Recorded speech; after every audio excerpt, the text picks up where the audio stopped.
have some very special and unique guests today. I have Dr. Patricia Wright from Stony Brook University. She's a primatologist. In other words, she knows a lot about lemurs and Madagascar, the exotic island of Madagascar. And I have Drew Fellman, who is a writer-producer of nature documentaries, Born to be Wild. Yep. And then this new one, Island of Lemurs Madagascar. Hello, thanks for coming in today. Thanks for having us. So I have to say, everyone's familiar with the animated Madagascar. Yes. You know, Sacha Baron Cohen is the voice of the lemurs. Yes. How does this possibly compare to those hijinks? True, he was a fabulous lemur. We met a lot of lemurs in Madagascar. Few of them rose to the King Julian hilarity level, but some do. I mean, the lemurs of Madagascar are somehow just as compelling as the lemurs in the movie Madagascar. Lemurs in the actual Madagascar, better.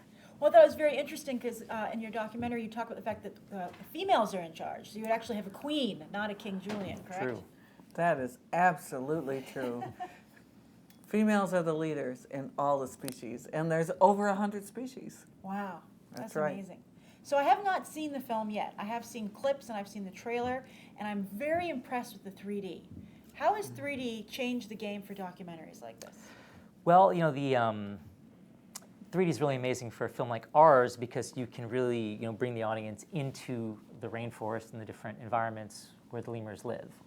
So it really helps people it's not just like kind of amazing to see the lemurs in 3D, but you really get a sense of what their life's like, what their environment's like, and you're kind of in there with them.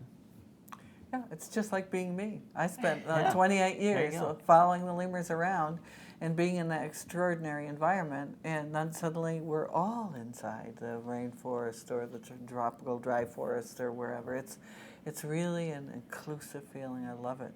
Well, speaking of being there, you know, there's some debate these days about zoos and whether or not it's really humane and healthy for the animals to be in cages like that. Now, of course, we'd all love to be able to go to Madagascar. Yes. But are movies like this perhaps the new frontier of how to better learn and, you know, see animals?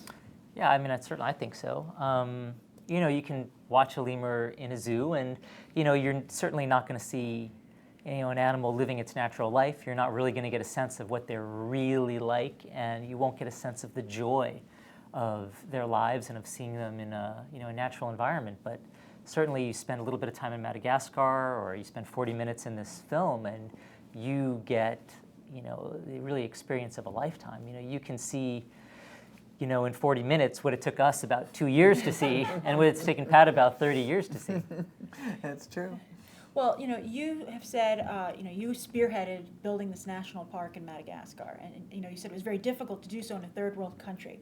How does that experience compare to making this movie, this endeavor? Yeah, it was quite a challenge to try to make a national park when I had no experience whatsoever. But it was also quite a challenge to make this movie when, you know, Madagascar itself, without any infrastructure, and kind of with the political problems, et cetera, that it has, it was a real challenge. And I still can't believe we did it. I see that movie and it all looks so easy. Yep. Who approached who? That's a really interesting question. It was sort of an arranged marriage. Ah, Yes, glad it someone, worked out. you know, it was kind of like this weird sort of blind date where, you know, I got a call one day, said, you know, I'm supposed to meet this woman, Pat Wright, but I can't go. You should go in my place. And so I showed up, and, you know, it was I opened the door, and there he was. It was like, hi, who are you? Was it about making a movie? Was that what the meeting was about? It was really just to meet her. And, you know, I think in the back of the mind, it was, you know, maybe we could do a movie together. And as it turned out, it was Pat's dream to do an IMAX movie, and it was my dream to do a movie about Madagascar. So we were meant to be. Well, tell me, you know, you have so many amazing Yeah. shots in the film. I can tell just from seeing the publicity for it.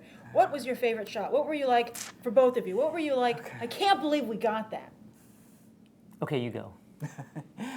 So many of them. One thing was that baby Indri. That's incredible. It's 7 days old in the film. And Indris give birth once every 3 years. Wow. So the fact that it was born just at the right time and that it was so cute and just love the camera. It's just a beautiful shot. That was really amazing. But then, of course, with the greater bamboo lemur. I mean, those shots were just precious and difficult, and it was wonderful that we got them. How about you? Well, you know, this is something that still sort of shocks me. You know, the film starts off portraying the lemur's journey from Africa to Madagascar about 60 million years ago, because that's how they got there. A small group of lemurs really accidentally got washed out to sea, landed in Madagascar. And in Africa, you know, that sort of lemur ancestor is long extinct, but they only survived in Madagascar. So we thought it would be pretty interesting to, you know, dramatize their journey to Madagascar across the sea, and we had this crazy idea that was the brainchild of Dave Douglas, who directed the movie, you know, for the lemurs to pass breaching whales on their way to Madagascar. So we built this island, and we towed it out to sea in Madagascar, you know, where these, you know, whales had a calving ground. And we just, you know, hoped and, you know, this impossible dream that somehow whales would pop up right behind it and kind of wave their fins to the lemurs, and it happened. Wow. So we had this kind of crazy moment where, you know, this huge humpback whale jumped up and breached, you know, right by this little island, and it's cool. It's one of the coolest shots in the movie. Even whales are excited when people are making a movie. Yeah, you know, the thing is, it's like it's the same with people and with animals. If you present typically people with an interesting opportunity and, you know, something that's a little different from their daily life, you know, they're often happy to get involved, and we found it was the same with the lemurs and the whales. Well, the lemurs look so human in some shots. Did Yeah. any of them by any chance help you out with the movie?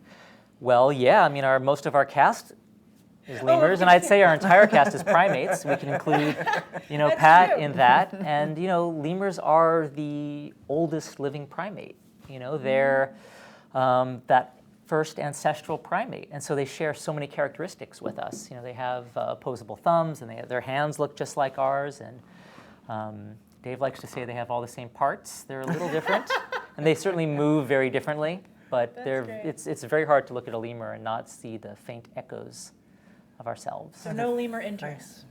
Sorry? No lemur interns.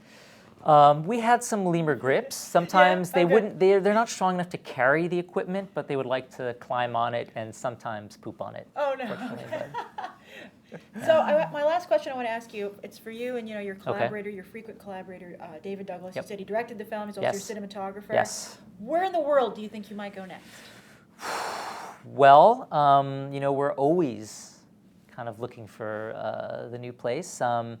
We're looking at some places in China right now. We're also looking at some places just right here in the U.S. because the interesting thing is there's amazing wildlife, you know, in this country and you know, and all over the world. But you know, it's always kind of unexpected where you're gonna, you know, see the next amazing thing. That's great. Thank you so much for your time. You should really check out Island of Lemurs Madagascar. It's playing a limited release in IMAX 3D, and it's the way to see it. Thank you for coming. Thanks for having us.